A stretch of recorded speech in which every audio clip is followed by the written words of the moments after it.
As far as there are certain regions in the state of Uttarakhand that are now witnessing unrest, especially in the region of Purola. This after two men allegedly from a particular community tried to abduct a Hindu girl in a Gauchar region. Now the police have been claiming that the incident has instilled a lot of rage in the hearts of the residents who are seeing this as a design of forceful conversion. As a result, the protest against the incident has spread to various areas of the state. Let's listen in first up what the police has to say.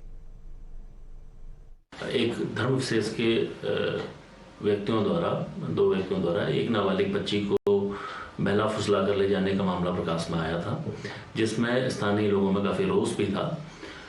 Police ने इसमें तत्काल संज्ञान लेते हुए पूरे प्रकरण में इसमें अभियोग पंजीकृत किया। धारा 363 और 8 पोक्सो एक्ट में अभियोग पंजीकृत करके जो ये दो अभियुक्त थे, गुलजार उर्फ नितिन पुत्र मोइनुद्दीन और दूसरा असलम पुत्र समयदीन, इन दोनों की अरेस्टिंग की गई है और इन दोनों को न्यायिक अभिरक्षा में भेजा जा रहा है। इसमें मैं स्थानीय लोगों से अपील भी करना चाहता हूं कि इस संबंध में पुलिस द्वारा त्वरित कार्रवाई भी की गई है और जो भी सख्त से सख्त कार्रवाई होगी, क्योंकि एक बच्ची माइनर है, तो इसमें जो भी सख्त कार्रवाई हुई वो पुलिस के द्वारा की जाएगी और इसमें किसी भी प्रकार के भड़काने वाली जो सामग्री हैं या सोशल मीडिया में इस तरीके की कोई चीज़ आती है, उनसे अपनी दूरी बना के रखें और प्रशासन का इसमें सहयोग प्रदान करें। Now the protests are even being witnessed in the regions of Bhatwari, where the residents are demanding that the verification should be done of not those who belong to the state. जो घटनाएं आए दिन उत्तराखंड में घटित हो रही है वो बड़े दुर्भाग्यपूर्ण है और सभी लोगों ने एक स्वर में ये कहा है कि जो भी फेरी वाले हैं या कबाड़ी का काम करने वाले हैं या अन्य कई लोग जो हैं जो किसी प्रकार का कार्य करते हैं और संदिग्ध हैं, उनको चिन्हित करने के प्रशासन से चिन्हित करने की मांग की है और इस प्रकार की घटनाएं भविष्य में न हो तो सभी लोगों ने एक स्वर में कहा है कि जो भी फेरी वाले या अन्य हैं उनको जो है किसी भी गांव में घुसने नहीं दिया जाएगा। पुरोला में नाबालिग लड़की के भगाए जाने के विरोध में भटवाड़ी व्यापार मंडल ने विरोध दर्ज किया है कि जो हमारे क्षेत्र में बाहर राज्यों से आए हुए हैं उनका सत्यापन किया जाए। पुरोला में जो हुई घटना का मैं घोर निंदा करता हूं और आगे इसकी पुनरावृत्ति न हो, इसके लिए शासन प्रशासन से मांग करता हूं कि इनका सत्यापन करवाकर इन पर आवश्यक कार्रवाई करें। Well, going across to Mohit for a quick update. Mohit, the ground situation first up, and what action is the police taking? Well, you see, if you talk about the situation in Purola, we know that how on 15th various right-wing groups have called in for a Mahapanchayat over here.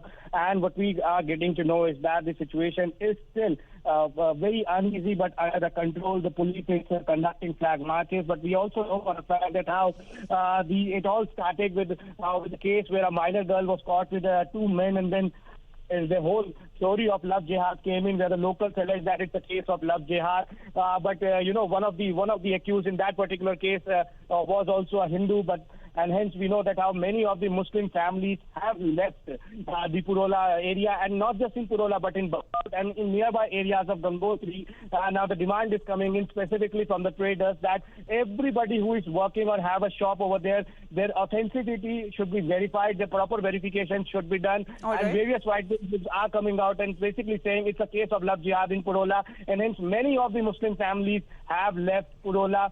And many of them have gone to Dehradun on 15th. It's a mega Mahapanchayat that is being planned by right-wing groups in Purola. So we have to wait and watch whether the permission for that particular Mahapanchayat would be given or not by the administration. Right. Mohit, stay on with us because the political twist that is now taking place, and that is over this Mahapanchayat that is supposed to be held. And we'll play out the reactions because there have been alleged posters that have been asking shop owners belonging to a particular community to leave the town ahead of the 15th of June Mahapanchayat. With the AIMIM President Asauddin Owaisi was demanded a ban on this particular Mahapanchayat that has been proposed to be held by the right-wing groups. The Chief Minister and the BJP saying that those indulging in forceful conversion will not be spared. However, looking at the ground situation, the Congress party here also feels that some of them are trying to vitiate the atmosphere of Uttarakhand by pitting one religion and one community against the other for personal and political gains.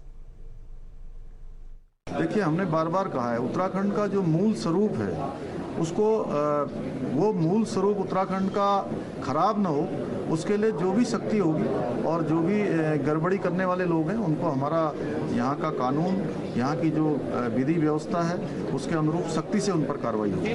Love जिहाद एक शब्द है जो इजाद हुआ है, जिस पर चर्चा हो रही है, लेकिन इस षड्यंत्र के तहत कोई भी काम किया जाए, किसी भी तरह का कोई काम नहीं होना जो अपराध की श्रेणी में आता है। अगर आप नाम बदल कर किसी लड़की को अगर आप बहरा फुसला कर शादी करते हैं, बाद में उसके साथ जब चीज़ें सामने आती है तो पता चलता है कि आपके साथ गुमराह किया है, तो ये किसी भी में नहीं होना चाहिए। ये जो दो धर्मों की बात छोड़िए, आप जनरली नहीं होना चाहिए, तो अपराध है। उत्तरकाशी में जो माहौल चल रहा है वो पूरे प्रदेश में उसका प्रभाव देखने को मिल रहा है और सभी लोग सांप्रदायिक सद्भाव को बना करके यहाँ रखे गए रहते आए आज तक पीढ़ी दर पीढ़ी। ये बात भी अपने आप में सही है। कुछ लोग लेकिन हल्की राजनीति के लिए लड़ाने का काम, मतभेद पैदा करने का काम, कुछ जानबूझ करके मुसलमान लड़के हिंदू लड़के ऐसा कुछ लोग कर रहे हैं, कुछ करते हैं इस तरह का। देवभूमि बहुत कलंकित हो चुकी, बड़ी बदनाम हो चुकी है। इससे सरकार को भी सावधान होकर के कदम उठाने चाहिए और हम लोगों को सांप्रदायिक सौहार्द बनाने के लिए ऐसा जहर न घोलें कि यहाँ कोई परिणाम बड़े दूषित निकले, इसमें फिर समाज को रोकना मुश्किल हो जाए। ये स्थितियाँ नहीं होनी चाहिए। हम सबका सम्मान करते हैं, सबको एक दूसरे का भाईचारा, शादी ब्याह रिश्तेदारी सब होती है, वो माहौल यहाँ खराब नहीं होना चाहिए। लेकिन उत्तरकाशी का बहुत गंभीर मामला और सरकार को उसे गंभीरता से देखना चाहिए, कार्य करना चाहिए।